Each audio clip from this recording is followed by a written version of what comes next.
Metro ಪ್ರಯಾಣಿಕರಿಗೆ BMRCL shock ಅನ್ನು ಕೊಟ್ಟಿದೆ. ಶೀಘ್ರದಲ್ಲೇ ಮೆಟ್ರೋ ಟಿಕೆಟ್ ದರ ಏರಿಕೆಯಾಗುವಂತಹ ಸಾಧ್ಯತೆ ಇದೆ. ಈ ಬಗ್ಗೆ ಚಿಂತನೆ ನಡೀತಾ ಇದೆ. ಪ್ರಸ್ತುತ ಟಿಕೆಟ್ನ ಕನಿಷ್ಠ ದರ 10 ರೂಪಾಯಿ, ಗರಿಷ್ಠ ದರ 60 ರೂಪಾಯಿ. ಟಿಕೆಟ್ ದರವನ್ನ -15% -20% ಏರಿಕೆ ಮಾಡುವಂತಹ ಸಾಧ್ಯತೆ ಇದೆ. ಅಧಿಕೃತವಾಗಿ ಈ ಬಗ್ಗೆ ಬಿಎಂಆರ್ಸಿಎಲ್ ಜಾಹೀರಾತನ್ನ ಹೊರಡಿಸಿದೆ. ಅಭಿಪ್ರಾಯ ಸಂಗ್ರಹಕ್ಕೆ ಸಾರ್ವಜನಿಕರನ್ನ ಒಳಗೊಂಡಂತಹ ಕಮಿಟಿಯನ್ನ ರಚನೆ ಮಾಡಿದೆ.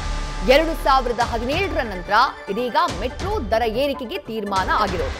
ಮೆಟ್ರೋ ಆರಂಭ ಆದಂತಹ ನಂತರದಲ್ಲಿ 2ನೇ ಬಾರಿಗೆ ಈಗ ದರ ಪರಿಷ್ಕರಣೆಗೆ ನಮ್ಮ ಮೆಟ್ರೋ ಚಿಂತನೆಯನ್ನ ಮಾಡ್ತಾ ಇದೆ.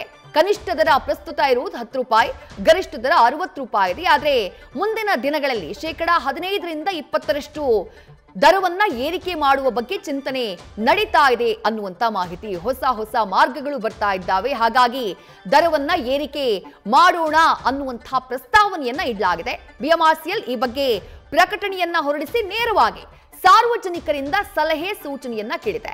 ಅಕ್ಟೋಬರ್ 21ರ ಒಳಗಾಗಿ ನಿಮ್ಮ ಅಭಿಪ್ರಾಯವನ್ನ ನಮಗೆ ತಿಳಿಸಿ ಅಂತ ಹೇಳಿ ನಮ್ಮ ಮೆಟ್ರೋ ಕೇಳಿಕೊಂಡಿದೆ.